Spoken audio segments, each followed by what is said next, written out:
Good morning all of you. आप सभी का बीएससी फर्स्ट ईयर की केमिस्ट्री क्लास में स्वागत है।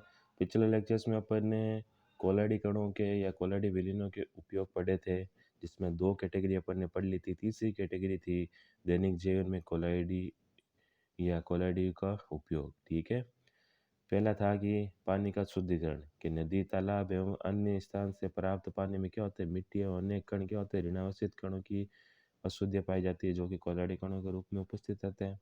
ऐसे में अपन क्या, फिटकरी मिलाने पर Al+3 Fe+3 अपने उच्च धनावेश के कारण पानी की अशुद्धि का क्या कर देते हैं, स्खलन कर देते हैं, जिससे कि अशुद्धियाँ पानी के तल में बैठ जाती है और शुद्ध पानी प्राप्त होता है। नॉर्मल अपन डेली लाइफ में भी क्या, पानी को साफ करने के लिए फिटकरी का यूज़ लेते हैं। फिटकरी के अंदर क्या होता है, एल्युमिनियम और फेरस होते हैं, जो +3 ऑक्सीडेशन स्टेट में रहते हैं। ठीक है, और धनावेशित होते हैं, जिसके कारण ये क्या, जो ऋणावेशित अशुद्धियाँ हैं उसके साथ में रिएक्शंस करके उसको स्कंदित कर देते हैं। नेक्स्ट है साबुन व अपमार्जक की प्रक्षालन क्रिया, कि साबुन में विलय होकर झाग देता है, साबुन जल में विलय होकर झाग देता है, जो कि कोलाइडी प्रकृति के होते हैं। इन पर कपड़े की चिकनाहट एवं धूल के कण क्या, गंदगी का अधिशोषण हो जाने से गंदगी कपड़े से हट जाती है। इसे विस्तार से पायस में अपन ने समझा था। ठीक है, कि साबुन में अपमार्जन में क्या होता है कि साबुन जब जल में रिएक्शंस करेगा तो झाग देगा, और ये झाग होते हैं वो क्या होते हैं, कोलाइडी प्रकृति के होते हैं। ठीक है, इन झाग के ऊपर क्या होता है, जो कपड़ों के ऊपर गंदगी और चिकनाहट लगी होती है ना, वो क्या हो जाती है, अधिशोषित हो जाती है, जिससे कि वो कपड़ों से हट जाती है और कपड़े साफ हो जाते हैं। तीसरा है रक्त का थक्का, कि रक्त एक क्या, ऋणावेशित कोलाइडी विलयन है। ध्यान रखना, रक्त क्या है, ऋणावेशित कोलाइडी विलयन है। चोट लगने लगे भाग से बहते हुए रक्त पर यदि FeCl3 अथवा फिटकरी का ताज़ा विलयन डाल दिया जाए तो उच्च आवेशित धनायनों से रक्त का कण स्कंदित हो जाते हैं, और थक्का बनने से क्या, रक्त का बहना रुक जाता है। ठीक है, अब रक्त क्या होता है, ऋणावेशित कोलाइडी विलयन है। अब रक्त अगर चोट लगने का रक्त बह रहा है, तो अपन क्या, अगर कोई भी धनावेशित कोलाइडी विलयन डाल देंगे, अर्थात उसके ऊपर FeCl3 या फिर कोई भी फिटकरी का सॉल्यूशन उसके ऊपर गिरा देते हैं, तो क्या होगा, उसमें थक्का बन जाएगा, अर्थात रक्त के कण बहेंगे नहीं और उस पर थक्का बनने के कारण रुक जाएगा। नेक्स्ट है वाहित मल निष्कासन, के वाहित मल में रेत, धूल आदि के कण कोलाडी अवस्था में रहते हैं, जिन पर क्या होता है, ऋणावेशित होता है। इस मल को धातु के इलेक्ट्रोड लगे बड़े बड़े टैंकों में एकत्रित करके विद्युत द्वारा प्रवाहित करने पर रेत धूल के कण कोलाडी कण विपरीत आवेशित इलेक्ट्रोड की ओर क्या, आकर्षित होकर स्खलित हो जाते हैं, और बचे पानी को सिंचाई के लिए अपन क्या, वाहित जल को खाद के रूप में काम में लेते हैं। इसके अंदर ये बता रखा है कि जो सीवेज लाइन का पानी है, ठीक है, सीवेज लाइन के पानी को अपन वापस से रीयूजेबल कैसे कर सकते हैं। ठीक है, कि सीवेज लाइन का जो पानी होता है, अर्थात वाहित मल में क्या होता है, रेत धूल के कण क्या कोलाडी अवस्था में रहते हैं, जिनके ऊपर क्या होता है, ऋणावेश होता है। अब इस पानी को बड़े बड़े टैंकों में एकत्रित करें और इसके अंदर विद्युत धारा प्रवाहित करें और इलेक्ट्रोड लगा दें, तो ये ऋणावेशित कण क्या, अपने विपरीत आवेशित इलेक्ट्रोड की ओर क्या, गमन करते हैं।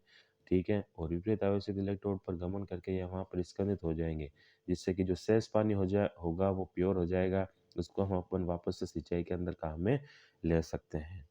ठीक है, नेक्स्ट है कृषि के क्षेत्र में, कि ये अच्छी भूमि की प्रकृति भी कोलाइडी होनी चाहिए, ताकि वह पेड़ पौधों के लिए क्या, आवश्यक खाद्य सामग्री, खाद, दवा, पानी का अवशोषण ज़्यादा कर सके।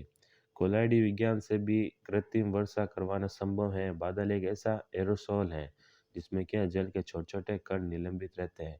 यदि विपरीत आवेशित युक्त रेत या अन्य पदार्थों के कण का हवाई जहाज द्वारा बादलों पर गिराने पर ये कण आवेश रहित हो जाते हैं और छोटे छोटे जल के कणों के या मोटी बूंदों का रूप ग्रहण कर गुरुत्वाकर्षण प्रभाव के कारण वर्षा के रूप में नीचे गिरते हैं। ठीक है, तो अपन क्या, कोलाइडी विज्ञान के द्वारा अपन वर्षा करवा सकते हैं। ठीक है, क्योंकि बादल क्या होते हैं, एरोसोल होते हैं, जिसमें जो जल के कण छोटे छोटे निलंबित कणों के रूप में विस्तृत करते रहते हैं। अर्थात अपन कोई भी विपरीत आवेशित आवेश के अगर कण घिरा है, तो क्या होगा, इनका निलंबन हो जाता है। ठीक है, और ये कण आपस में संयुक्त होकर जल की बड़ी बूंदों के रूप में गुरुत्वाकर्षण बल के कारण नीचे गिरेंगे। नेक्स्ट है अन्य विविध क्षेत्र में कोलाइडो का उपयोग, जिसमें पहला है नदियों में डेल्टा की उत्पत्ति, कि नदी का जल अपने साथ रेत के महीन कण तथा अन्य कई पदार्थ निलंबित अवस्था में अपने साथ ले जाता है। जब नदी का जल समुद्र के जल के संपर्क में आता है तो समुद्र के जल में विद्यमान अनेक विद्युत अपघट्य जिनमें Na+, K+, Mg+ हैं नहीं यदि आयन होते हैं, ठीक है, जिससे नदी के जल के क्या कोलाइडी कण स्कंदित हो जाते हैं और वहाँ एकत्रित हो जाते हैं तथा धीरे धीरे करके वहाँ डेल्टा बन जाता है, ठीक है। सुंदरवन डेल्टा इसका क्या प्रमुख एग्जाम्पल है। अब है कि आसमान का नीला दिखाई देना, कि वायुमंडल में धूल के कण आपतित किरण का क्या करते हैं, परिकिरण करते हैं, ठीक है। जो स्काई ब्लू दिखाई देता है उसका भी रीजन क्या होता है, कोलाइडी साइंस होती है, ठीक है। कि आसमान में जो धूल के कण होते हैं आपतित किरण का परिकिरण करते हैं जिससे कि आसमान का रंग क्या नीला दिखाई देता है, क्योंकि धूल के कण क्या होता है, कोलाइडी प्रकृति के होते हैं जो परिकिरण प्रकाश की तरंगदैर्ध्य के अनुसार आसमान कई स्थानों पर लाल नजर आता है, ठीक है। नेक्स्ट है पुच्छल तारों का दिखाई देना, कि यह भी धूल के कणों द्वारा प्रकाश किरणों के प्रकीर्णन के कारण होता है। इसके पश्चात है धूमपट, कि इनका उपयोग युद्ध के समय छिपने व छलावरण में किया जाता है। धूमपट, ठीक है। साधारणतः वे धूमपट वायु में क्या होते हैं, TiO2 के अति सूक्ष्म कणों द्वारा बनते हैं, ठीक है। वायुयानों द्वारा इन कणों को युद्ध स्थल पर छोड़ा जाता है, चूंकि TiO2 के कणों का घनत्व अधिक होने से चकाचौंध कर देने वाले धूमपट के रूप में नीचे आ जाते हैं, ठीक है। तो कभी कभी भोर के समय ये क्या करते हैं, छलावरण या फिर छिपने के लिए धूमपट का उपयोग किया जाता है। धूमपट के अंदर क्या होता है, TiO2 के पार्टिकल्स होते हैं, ठीक है। जैसे इनको अगर किसी भी एरोप्लेन के द्वारा या फिर किसी भी माध्यम के द्वारा इन्वायरमेंट के अंदर छोड़ा जाता है, ठीक है, तो TiO2 के जो पार्टिकल्स है उसकी डेंसिटी बहुत ज़्यादा होती है जिससे की वजह से ये चकाचौंध कर देते हैं और इन्वायरमेंट को थोड़ा क्या धूमिल कर देते हैं, ठीक है, जिसकी वजह से जो छिपने वाले कोई भी सैनिक होते हैं वो छिप जाते हैं, ठीक है, सामने वाले को दिखाई नहीं देता। इसी के साथ में आपकी यूनिट कंप्लीट होती है। इसके पश्चात हम अपने ऑर्गेनिक के पेपर की यूनिट फर्स्ट स्टार्ट करेंगे, रिएक्शन मैकेनिज्म, जो हम अपने अगले लेक्चर्स के अंदर कंटिन्यू करते हैं। Thank you so much.